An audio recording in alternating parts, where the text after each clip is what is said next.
Happy Wednesday!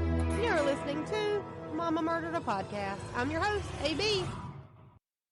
What'd you think about that new intro? Did you like it? Do you hate it? Do you love it? Let me know. So, shout out to Bill Selby for putting that together, creating the music, the lyrics. All I did was get my kid to sing it, send it over, and he fixed it up for me. My oldest son was not having it for any amount of bribery or money. He was absolutely not on board, so that's okay. We made it work with one of them. My youngest was all for it for some coins in a VR game, so that was easy enough. So this week on Mama Murdered a Podcast, we're covering part 2 of Israel Keys.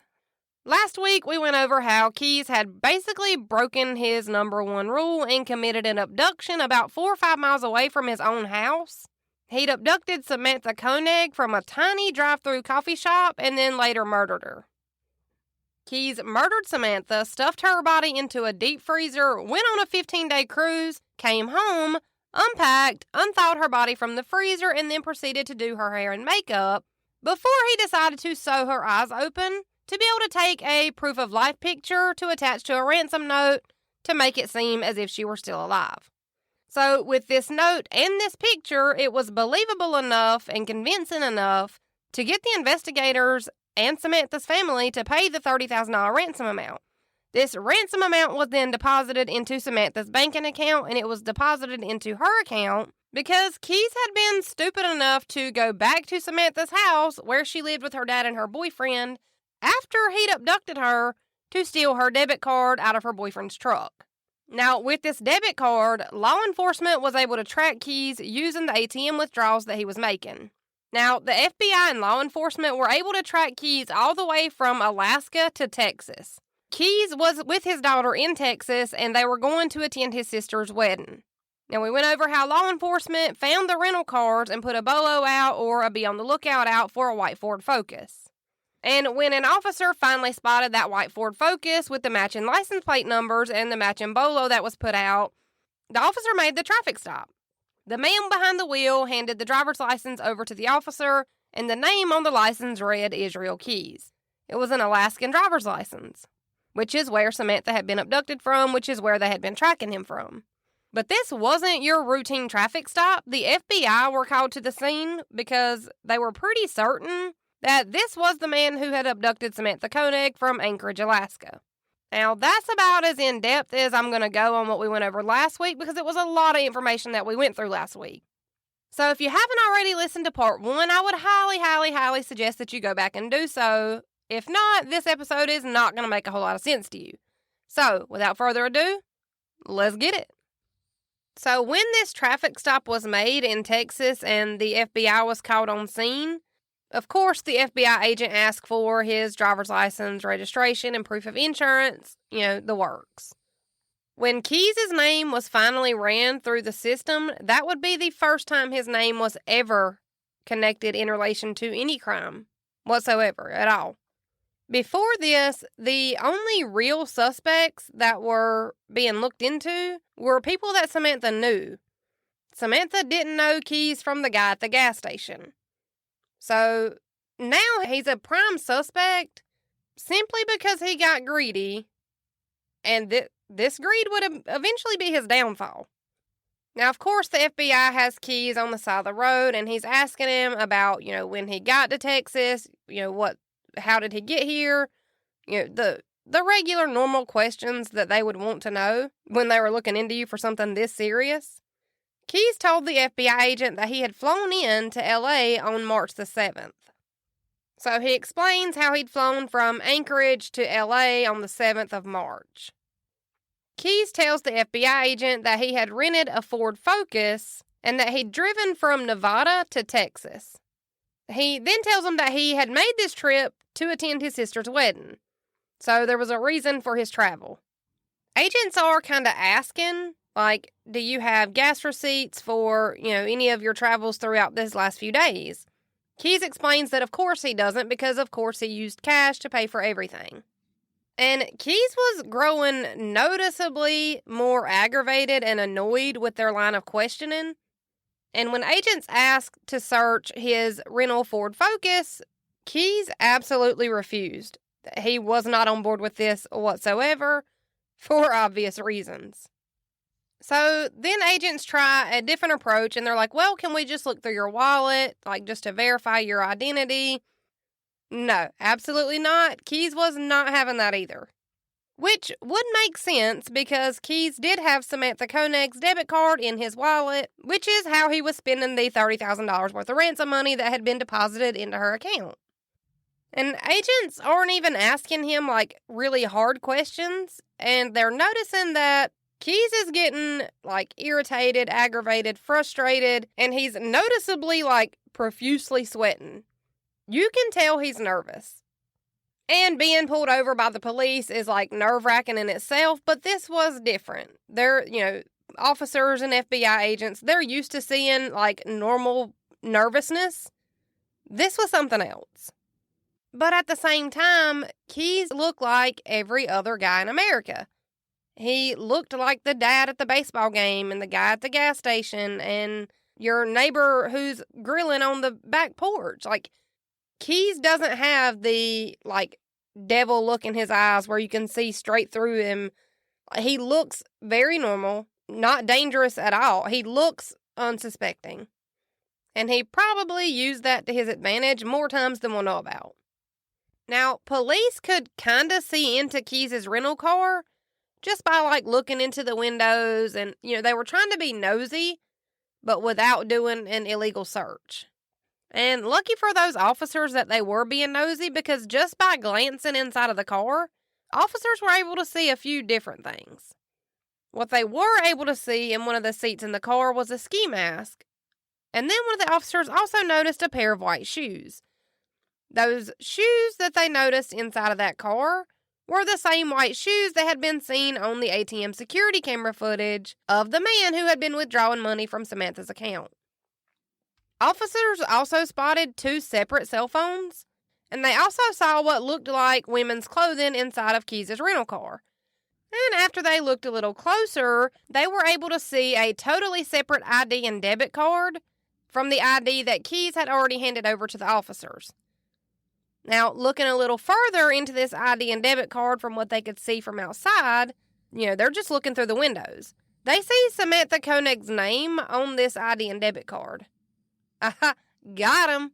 And all of this was just sitting out in plain view of the officers who were just standing outside of this rental car looking in. Keyes later said during an interview, quote, "If I ever got caught in the act of doing anything, I'm not going to go meekly away in handcuffs or whatever." Now, during this same interview that Keyes did later, he also said that he had always planned to go out in a blaze of gunfire if he were ever caught. Kind of hinting around to the idea that he had always planned to die using the suicide by cop method, instead of just manning up to the crimes that he'd committed and taking the punishments like a man. Luckily for the officers at the scene of the traffic stop and the FBI agents that were there, Keyes' loaded gun was actually tucked away in the trunk of his rental Ford Focus. Keyes had loaded these bags and things into the trunk of the car when the officer was kind of staking out the hotel where he'd spotted the rental car at. So luckily his gun was in those bags that he'd put in the trunk earlier. So naturally the FBI and local law enforcement back in Alaska had finally stopped looking into Samantha's dad and her boyfriend. They were done looking into them after finding Keyes in his rental car in Texas with Samantha's ID and debit card. Because obviously Samantha's dad and her boyfriend were still in Alaska and not anywhere close to Texas at all. So Keys asked the officers if they were going to be keeping him there for a while, and if they were, could he call his brother and let him know? Keys' brother had been following not far behind Keys, and his brother actually had Keys' daughter with him. Now, Keys' daughter had been riding with his brother to the wedding. So basically, Keys was like, hey, if y'all are going to be keeping me here for a while, I need to call my brother and let him know because he has my 10-year-old daughter with him. And if I'm not mistaken, Keys never did make it to his sister's wedding, which was the whole reason he was in Texas to begin with. Keys told investigators that he realized that his actions would for sure impact his daughter's life, but he also said that he didn't want his actions to reflect poorly onto her, either now or later on in her life. Which she was 10 at the time, no one's blaming her for anything that her dad does, or at least I would hope not. Keys then tells officers that if they can all continue to work together, then they could all walk away with what they wanted. Keys wanted to protect his daughter, which is wild to me that he was even able to connect with her on such an emotional level. So Keys wants to protect his daughter, and the FBI would help Keys protect his daughter from having to deal with the wrath that comes with having a parent who just happens to also be a serial killer. And in return, Keys would give them information about crimes that law enforcement had either marked unsolved, and even crimes that they had marked as accidental deaths. So basically, Keys wanted to trade his daughter staying anonymous throughout all of this, and he would spill the beans on things that police and FBI would otherwise have never known about. They would have never known he was involved in. Keys told them that he would be willing to work with them on cases and crimes that he'd committed even years ago if they would just leave his daughter out of it and keep her anonymous. Keys was taken into custody for the abduction of Samantha Koenig, obviously, and investigators asked Keys what it would take for him to cooperate with them on the details of Samantha's abduction, basically asking Keys what he needed from investigators for him to give them his planning process, names of victims, bodies, locations of bodies, etc., etc., etc. FBI and investigators basically wanted Keys to give them all of the dirty details on all of his crimes, and they were basically just asking what he needed in return for all of these details and information. And in return for his cooperation, Keys really only wanted a few things, which I guess he knew there was only so much he was going to be able to get in prison, but still. Keys first asked investigators to release his girlfriend's car back to her, because her car had been seized in the search and it had been being held in evidence in a storage facility since his arrest a few months earlier. So the first thing he asked for was for them to give his girlfriend's car back to her. And Keys even told the investigators that he'd felt bad about getting his girlfriend's car taken from her and having it being held in evidence for something that he did that she had absolutely no part in. So he felt bad. Cool. Keys even then goes on to tell investigators that it doesn't really matter to him because he sits in a cell all day and he can't leave even if he wanted to. But that 2 months is a pretty long time to be without a car, especially in a place like Alaska where nothing is in walking distance. But since that car was on the list of things that had been taken as evidence, investigators could keep it and process it as long as they needed to. So that was the first thing that he asked for. The second thing Keys wanted was no media and no press to get a hold of his story. He didn't want everyone in the news, and he didn't want media reporting on any of the crimes that he was about to tell them about. And he said that he didn't want media and news covering his serial killer rampage because he didn't want his daughter seeing him on the news or reading about his crimes in the newspaper. He basically wanted all of his crimes and all of the disgusting shit that he'd done to be kept a secret from everybody. Another thing that Keys asked for was the death penalty, and he didn't want to have to sit in prison for the rest of his life. He didn't just want the death penalty, though. He wanted his death penalty date, fast-tracked. Keys even said at one point that he wanted his death date to be set for exactly 1 year to the day from the first day that he'd sat down with investigators for a confession. He didn't want to sit on death row for 43 years and then die of old age. He wanted his death penalty date to be set a year to the day that he'd first agreed to talk to investigators about his crimes. And I don't know if maybe it was the way that Keys was raised, away from modern civilization or what, but it's like he didn't even realize that FBI and investigators and law enforcement could basically lie to him and tell him whatever they needed to. So Keys basically thought that whatever investigators told him in order to get information on his crimes was basically law after they said it, and that's just not how that works. And I've said it once, and I'll say it again, but all of the investigators that interviewed Keys during this entire process, they all need a raise. They did an amazing job. Like, they made Keys think he was in charge. They kind of babied him through every confession that he would later go on to make. And they kind of made it seem like Keys was calling all the shots and that they were only there to lend a listening ear. Which, thinking about it, that's probably how you have to deal with a serial killer. Like, you probably have to make them think that they're in charge. So, they did their job and they did it well. Like, they would be asking Keys about a certain crime and he would say something like, "Oh, I don't want to really talk about that right now. Like, maybe we can talk about that later." And investigators would kind of hit him with well, we have to answer to our bosses, and we're trying to get you what you want. But in order to do that, you're going to have to give us something in return. You're going to have to give us something so you can get what you want. Like, if you can't give us X, Y, and Z, then we can't give you X, Y, and Z. So you're going to have to help us help you. Like, these investigators reverse psychology the hell out of Keys. Now, Keys had been in jail for about 2 months when he started talking to the investigators about a couple that he'd killed in Burlington, Vermont back in 2011. So, the only reason investigators had any information about Samantha's abduction and the only reason FBI has any information that they have on Keys is because they did finally just break down and tell him that they would give him all the things that he wanted. So, this is the only reason that this double murder of a couple was ever solved or linked to Keys in any way, is because investigators just told Keys that they could meet all of his demands. They would give his girlfriend's car back, they would keep his name out of the media, and his daughter would never find out why her dad was in prison and that he was actually a very sick, serial-killing piece of shit. So Keys tells investigators that on June 2nd, 2011, that he'd flown from Alaska to Chicago. Once his plane landed in Chicago, he rented a car, where he then drove that rental car over 1,000 miles to Vermont. So I looked it up, and depending on the speed limit and how many bathroom breaks and food breaks and, things like that he took, it would have taken him anywhere from 14 to 18 hours to drive from Chicago to Vermont. Keys told investigators that he had originally been looking for a man to murder in Vermont in 2011, and that he'd only wanted to murder one single man. And that he'd even had a guy picked out to murder. He had picked this man, ahead of time.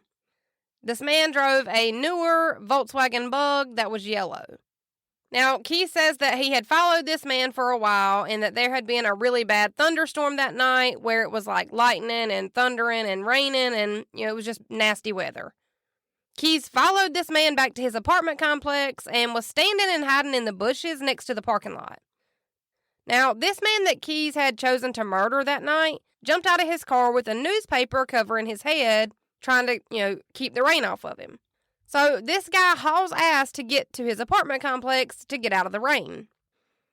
Now, mind you, this man has no idea that Keys had been following him, and he also had no idea that Keys was literally running 5 feet behind him with a rope and ready to strangle him.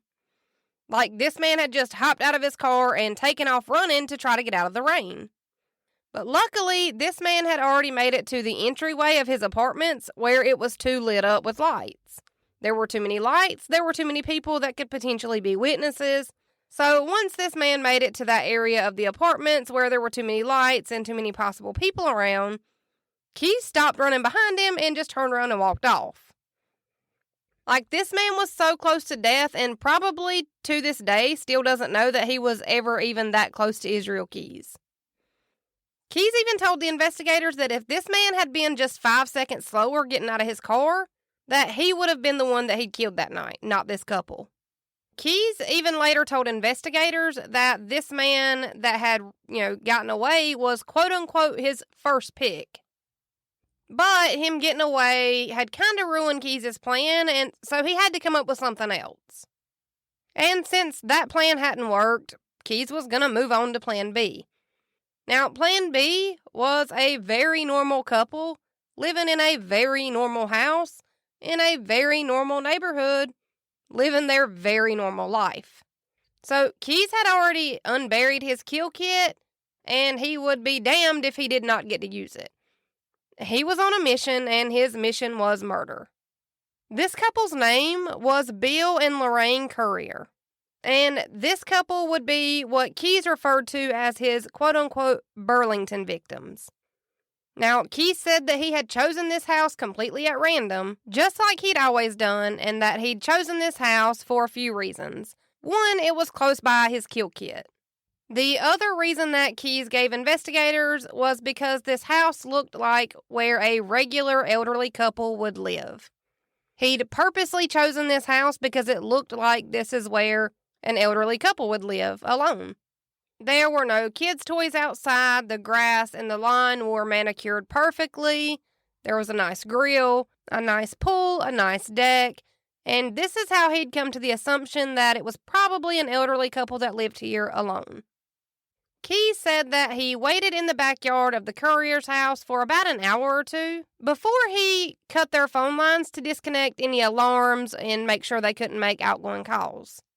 So this was in 2011. I'm sure that Keys was assuming that they didn't have a landline anymore, and he was probably more so assuming that these phone lines were for a security system.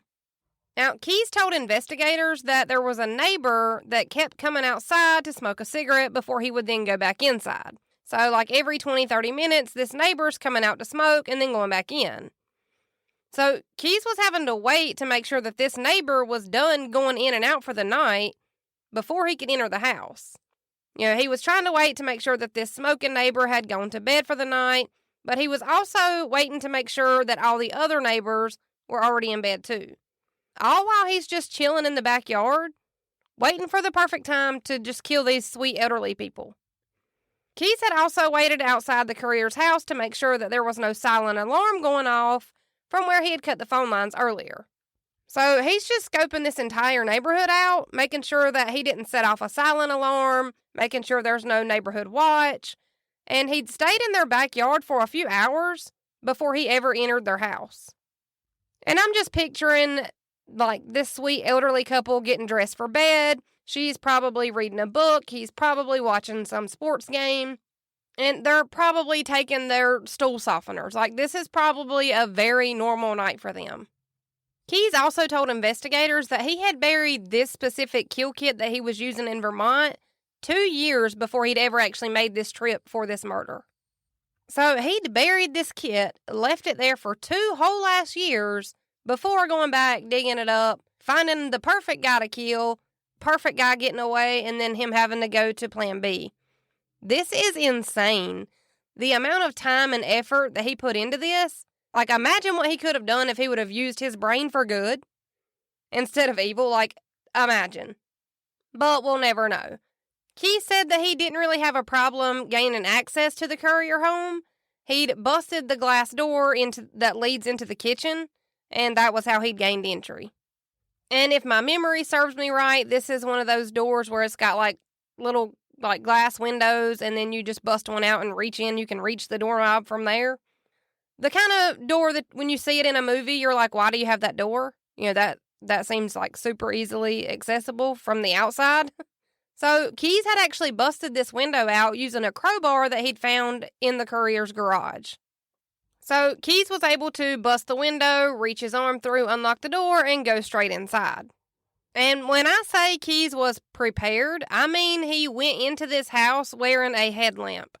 Like the elastic band that goes around your forehead with the light in the front. Yeah. He was wearing one of those. So he's wearing a headlamp while he's like ninjaing through these people's house. Keys said that if he were guessing, he would guess that it would have taken him about 5 or 6 seconds to bust the window, unlock the door, and be inside of their house. Investigators asked Keys if he thinks that the couple heard him bust the window. Keys tells him that he thinks that they did, but that they were still, like, hazy and half asleep still by the time that Keys got into their bedroom. So by the time they heard it and were, like, kind of waking each other up, he was already in their bedroom with a headlamp on, shining the light in their eyes. Keys ties both of the couple's hands behind their back with zip ties. And after he's got them restrained where they at least can't get up and, fight back, he's just kind of plundering through their things, which is weird. And when I say he's plundering through their house, I mean he's taking things that already belong to the couple and putting them in a suitcase that he'd found while he was, looking through their stuff. Now, he's doing all this with no lights on. He's not, turning lights in the house on to attract attention from the neighbors. He's using his handy-dandy headlamp. But why is he throwing their things in a suitcase? You gotta be wondering. So, Keys is, relaying all of this information back to these investigators while they're, questioning him. And the investigator asks Keys, did you do this to try to make it look like, maybe they had taken an unexpected trip, or, what was the reason behind that? And Keys tells the investigator, yes and no. He was kind of trying to make it look like they had taken an unexpected trip or left suddenly or something, but that he also wanted to keep their stuff separate from his stuff. So if that was the case, just why not, just don't mess with their stuff. You know what I mean? Just leave it, and then it won't be with your stuff, right? And honestly, I think Keys answered with the yes and no thing because he really didn't want investigators to think that he was that easy to figure out. I think he wanted to make it seem like, oh, well, I had another ulterior motive that I don't want to share with you. I'm so much smarter than you that you're just thinking of the most sensical, logical explanation for why I would be throwing their shit in a suitcase. But in all honesty, that's gotta be what he was doing, because when people start noticing that they're gone, the people closest to them are gonna realize their suitcases and makeup bag and clothes are missing. Keith said that while he was going through their stuff, that he was asking Bill and Lorraine if they had any drugs in the house. And Keith said that this kind of surprised them, they looked kind of dumbfounded by, just by the question itself. Kind of confused, why would we have drugs in our house? So this is the point where Keys forced Bill and Lorraine into their own car. And Keys tells the investigator, when they got in the car, the dome light came on, and he could see Bill and Lorraine, trying to get a good look at him. And then I hate watching these interviews.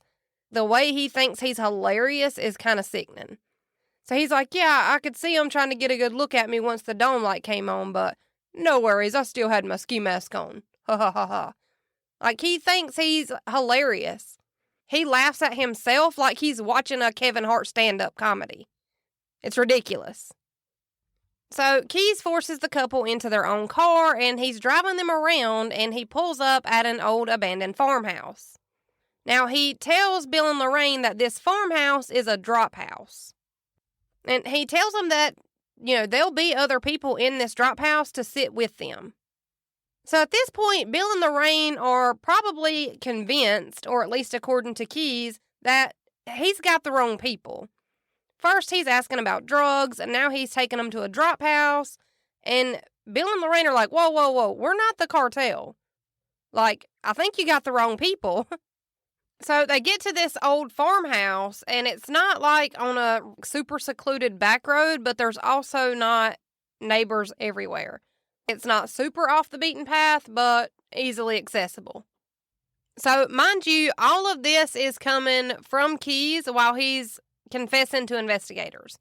So, as he's telling them about all these series of events, he also throws in that if they happen to find the crowbar that he busted the window out with, that if they checked it for DNA, he would guess that it was clean.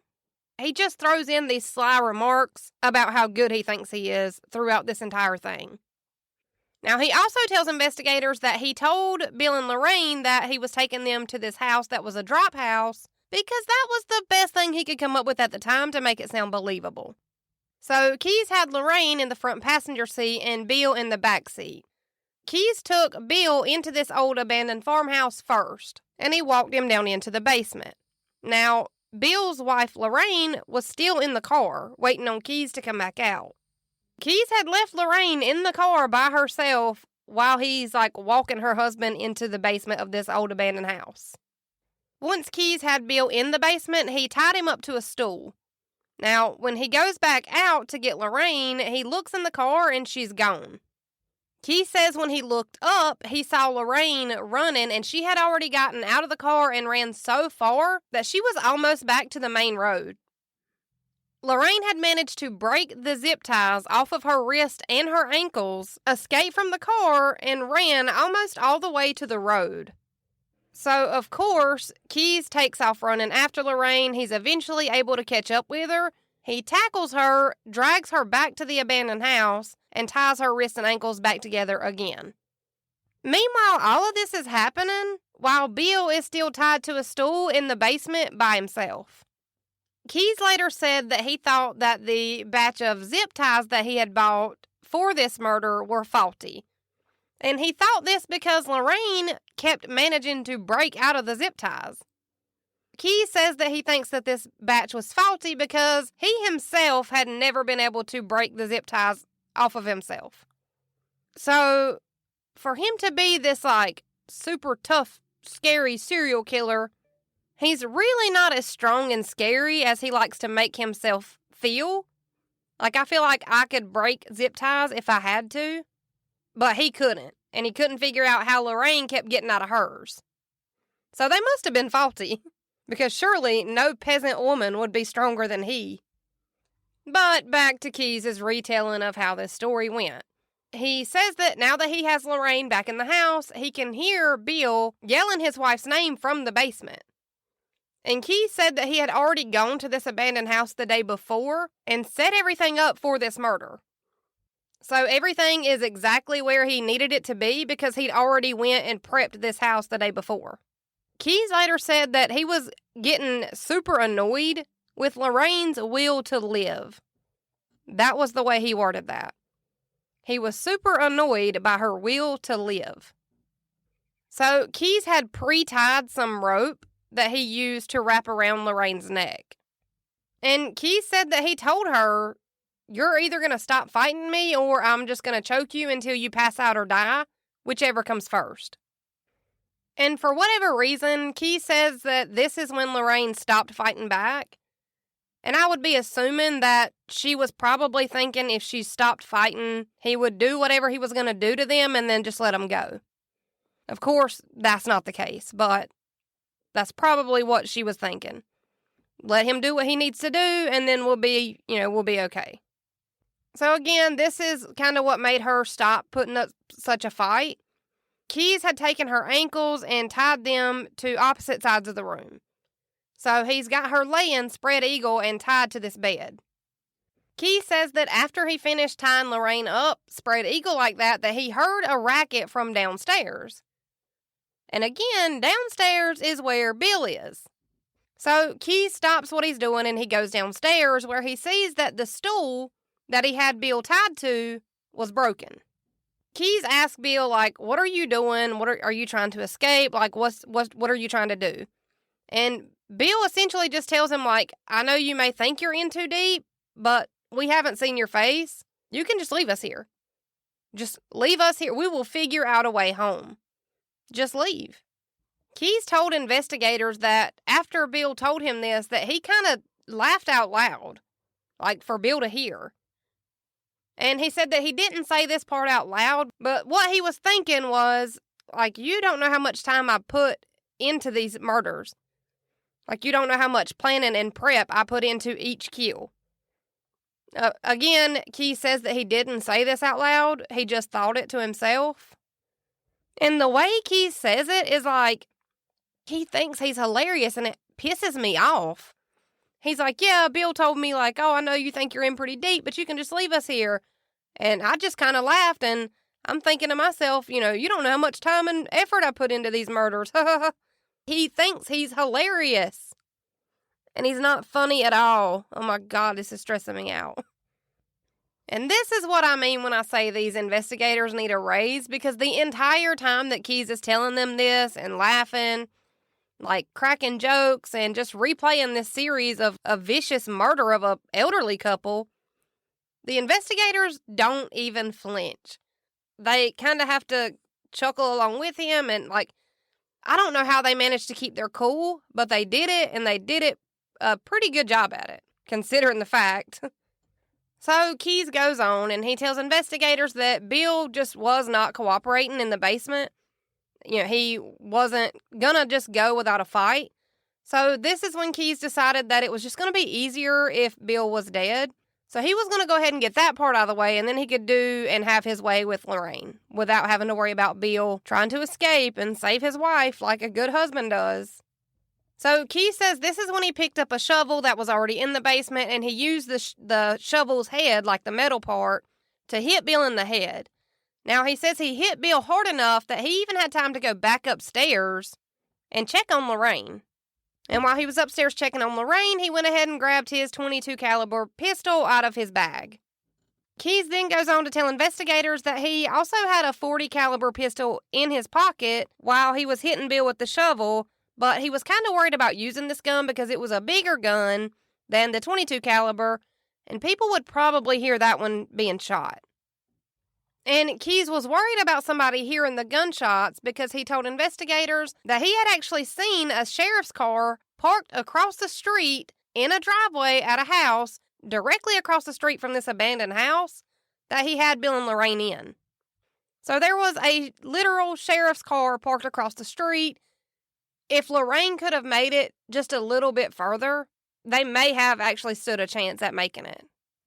Keys then said that the house in front of the abandoned farmhouse that he had Bill and Lorraine in was probably only about 100 yards from where he had Bill and Lorraine being held. So if Lorraine would have made it just a little bit further, she would have been right there at a literal sheriff. That is insane. And then the way Keys talks is like he's just so smart. This is the messiest, dumbest kidnapping I've ever heard of. Keys says after he'd gone upstairs and grabbed his .22 caliber pistol, by the time he got back down into the basement, Bill was already back alert and standing up. And Keys says that once he got back down into the basement and Bill saw that he actually had a gun this time, that he opened his mouth to say something, but Keys didn't even give him time to speak. He said just the thought of him speaking and trying to talk him out of it pissed him off enough, and he just kind of started firing at him. And the way Keys retells this is it's almost like he's not even talking about a human being. He says, just the thought of him opening his mouth pissed me off enough that I just started firing. You're not talking about a target or like a mannequin or a doll or a dummy. That is a whole person. And for the record, I'm sure somebody that's not familiar with guns is going to be wondering about this. I have a .22 caliber pistol in my purse at all times. I can tell you right now, if I stepped outside and shot that gun, my neighbor, who is less than 50 yards away, would not automatically assume that that was a gun. They're just not that loud. So the fact that a sheriff was less than 100 yards away and didn't hear these shots doesn't really surprise me. So it would probably sound more like a firecracker or I don't know, but it doesn't really surprise me that Keys chose a .22 caliber pistol to use for that reason. Keys then told the investigators that it pissed him off even more because now he had used that little .22 caliber pistol in a murder. He was going to have to get rid of it, and he really liked that gun. And again, he says this was like this weird chuckle, like he's so funny.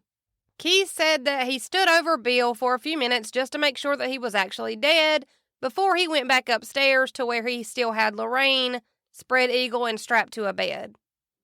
Keys then says that there were 2 queen-size mattresses in this bedroom that he had Lorraine in, and that he had one of her legs tied to one bed and her other leg tied to this other, the other mattress, and that he had moved those 2 queen mattresses side by side the day before when he had been there and done all this prep work.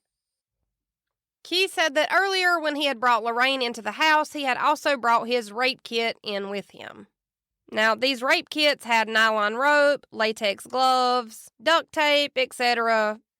So he literally had a kit for any kind of crime he planned to commit.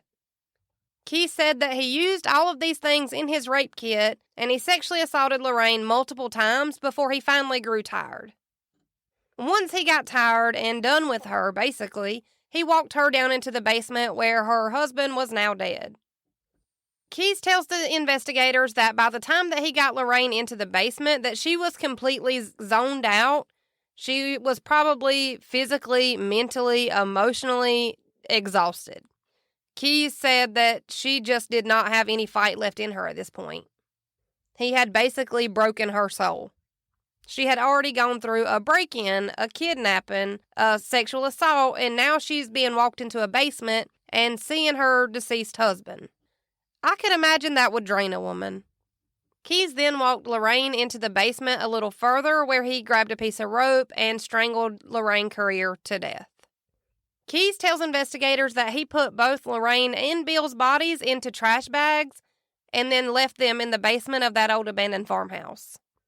Keyes said that there were already trash bags and debris laying everywhere in one corner of the basement, so he just threw those bags on top of them, basically. Again, it's like he's not even talking about humans.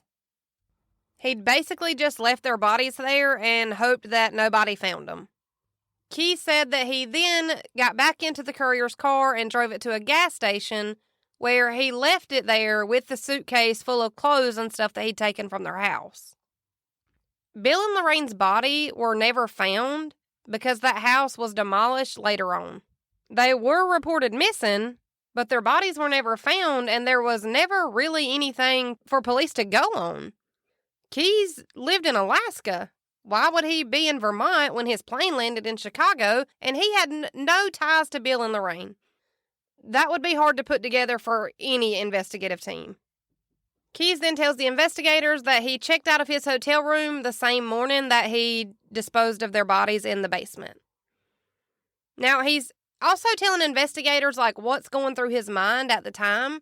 And he says that while he was driving the courier's car trying to figure out what to do with it, that he didn't really trust his own judgment. He hadn't slept all night, and he was still kind of running off of this high from the murder. Keyes then told investigators that he had planned to park the car, go get some rest, come back, and then use that car for a bank robbery.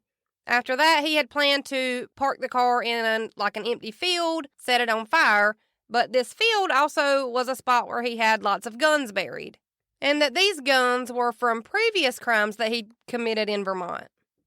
But Keyes wouldn't go into any more detail about these other crimes that he'd committed in Vermont, and this is something that he would do pretty often. As much as investigators tried to make him think he was in charge, he knew that he only had to give them the smallest amount of breadcrumbs in order to get what he wanted in return, just because none of these crimes were connected to him in any way until his confessions. He wouldn't give, names or body locations it was rare that he would do that, unless he was getting something good out of it. So what we do know from that little bit of a confession, if that's what you want to call it, is that there's a field somewhere in Vermont with a lot of guns buried that are all connected to other crimes in Vermont. We know that much. And we still don't know a lot of the crimes that Keyes committed because he loved to play cat and mouse with the investigators. He would tell them, all of these details about a crime, but not give the investigators the name of the people that he was talking about or the location even. So now we just have a random crime somewhere in the U.S. Could be a man, could be a woman, could be an elderly person. Maybe it's a couple. He loved feeling like he was the smartest guy in the room, and this was his way of doing that and entertaining himself while he was in prison. And Keyes' famous last words were, "Oh, we'll talk about it later." He would give them, this whole crime, the whole layout of how this crime happened.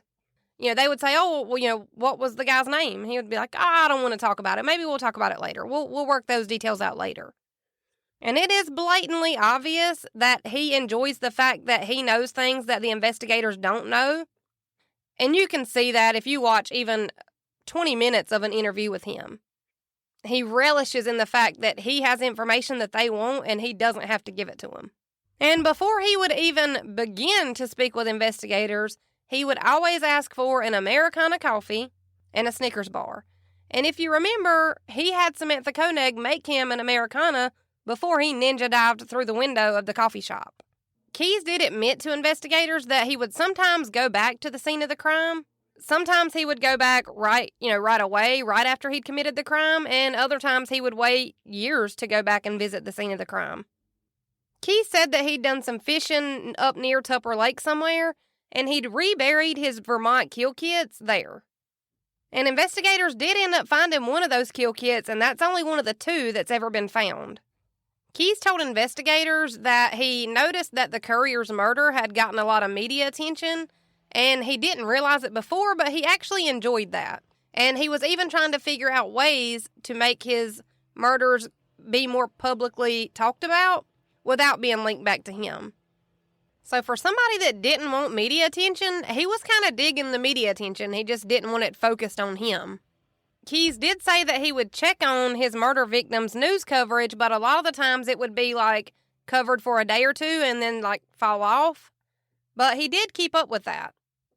Police and investigators did try to go through the landfill where the house debris was thrown out, and they went through this landfill for months and months and months.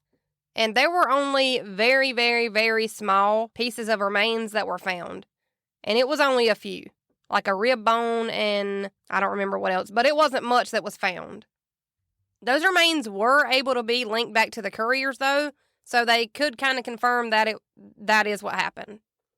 And while Keyes was on these quote-unquote family trips or murder sprees, let's call it like it is, he would always keep a really tight schedule. But Josh Hallmark of the True Crime Bullshit podcast, he's like a human book of knowledge on Israel Keyes. He's been through every interview, every sentence that Keyes has ever spoke that's been recorded. He doesn't have to go back through his notes and find it. He can tell you off the top of his head because it's burned into his brain. He's researched so much on it. Josh Hallmark believes that there is a 3-day period during this trip to Vermont when the couriers were killed that Keyes wasn't able to be accounted for. He wasn't visiting with family. He wasn't checked into a hotel room. And those 3 dates are June 2nd, 5th, and the 6th. And if Josh Hallmark has not been able to figure out where Keyes was, nobody will. Trust me. And on June 3rd, Lauren Spear went missing in Bloomington, Indiana. So there are so many cases that are possibly, maybe, could be, probably linked to Keyes. And we'll probably never know. Eventually, I will do a case on Lauren Spear by herself, so I'm not going to get into that here. So once Keyes figured out that he wasn't going to get exactly everything that he wanted from every district attorney in every state, because yes, he's making these deals with the FBI, but the FBI's having to go back to each state's DA and get it approved. So once he figured out that he wasn't going to get everything he wanted from every state, he just kind of started talking more about Washington cases, and I believe he did that because Washington has the death penalty. So Keyes ended up telling investigators that a lot of the crimes that he had done in Washington had taken place on his boat. So once police and FBI learned about this, they did run a lot of DNA and blood evidence and stuff like that on the boat. And of course, they found a slew of information. But they still don't have dates for these crimes, names for these crimes. They still weren't able to be put together. Keyes basically told investigators that he murdered people, and that was something that he did for himself, and he wasn't going to give out this information and share these memories with them if he wasn't getting what he wanted in return. And then something would happen that would shut Keyes' confessions down completely. There was a shooting that happened inside of a movie theater, and at a press conference that was held, reporters get to ask questions after a press conference. A reporter asked about Keyes by name during this press conference. Or I guess after this press conference. This reporter basically said that they had been sitting on the information about Keyes as a favor, but they at least needed confirmation as to if it was true or not. And they just kept answering this reporter's questions with no comment, no comment, no comment, which would be confirmation enough for me if I was a reporter. So once the investigators told Keyes that the story was probably going to be running, it was probably about to blow up in the media, at first he kind of laughed and acted like it didn't really bother him. And he continued talking to these investigators for about 20 minutes before he finally stopped and said that he wanted the word-for-word transcript from that press conference. He wanted every single word to be printed out so that he could read it. Keys told investigators to give him a week or two to go over it and to weigh his options because he has so many options in prison, and that he would get back to them about what he chose to do. And after about a week, the investigator showed back up to talk to Keys, and he basically told him to kick rocks. Keys had told these investigators from the beginning that basically he had nothing but time, and he wasn't going to do and say what they wanted him to do and say without getting exactly what he wanted. And investigators would come back every week. Basically, Keys told him to kick rocks and give him another week. So the investigators would come back in a week, and he would tell them the same thing. Give me another week. And this went on for weeks and weeks and weeks. But investigators weren't just sitting around twiddling their thumbs. They were still looking into stuff that they knew about Keys, and they were going through his computer files when they ran across a whole bunch of information about other serial killers. So after they'd gone through his search history in these files, they decided that maybe instead of getting Keys to talk about his crimes, they could get Keys to talk about other serial killers' crimes.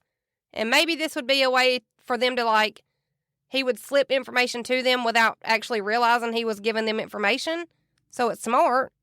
And when Keys was asked who his favorite serial killer was, of course, Ted Bundy.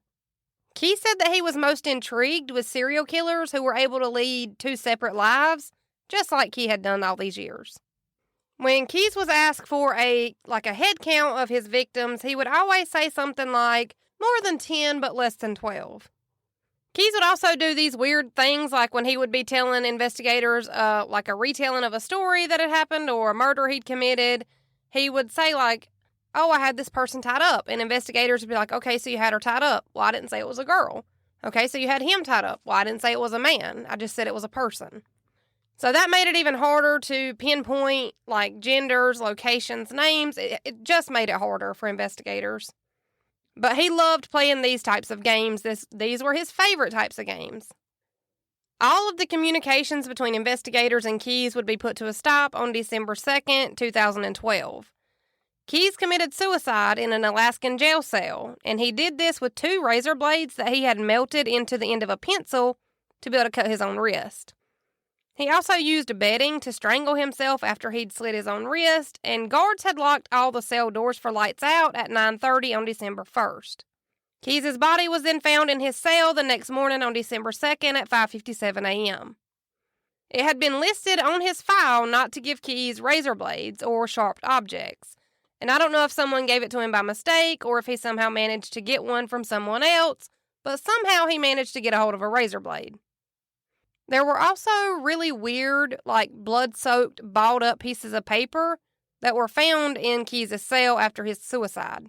And it was later discovered that Keys had drawn 11 skulls in his own blood under his bed in his jail cell before his death. And, of course, FBI investigators believe that these 11 skulls represent Keys' 11 victims. More than 10, less than 12. But then there are other people that make the argument that there could have been 10 of the skulls representing Keys' victims, and the 11th skull could be a representation of himself killing himself. So I guess either argument could really be made there, just depending on how you want to look at it. And Keys was prideful enough to count his own death as a murder of his, if that's the theory you're going with. If you're going with the 10 skulls and the 11th one representing himself, that very much would make sense too. There were only 8 people that attended Keys' funeral. His mom, of course, was there, 4 of his sisters, and 3 of his brothers. Keys had admitted to about 8 murders at the time of his suicide, but none of the bodies or names were ever recovered. So we still don't know where or who or a lot of that information. I would definitely recommend going and checking out Josh Hallmark's True Crime Bullshit podcast. It is amazing. It is not the same information over and over and over. You will not get bored. And I think that's all I have for you this week for the second part of Israel Keys. We'll be on to the next one next week. So let's do it again. Same time, same place, next Wednesday. See you then. That's how my mama murdered a podcast.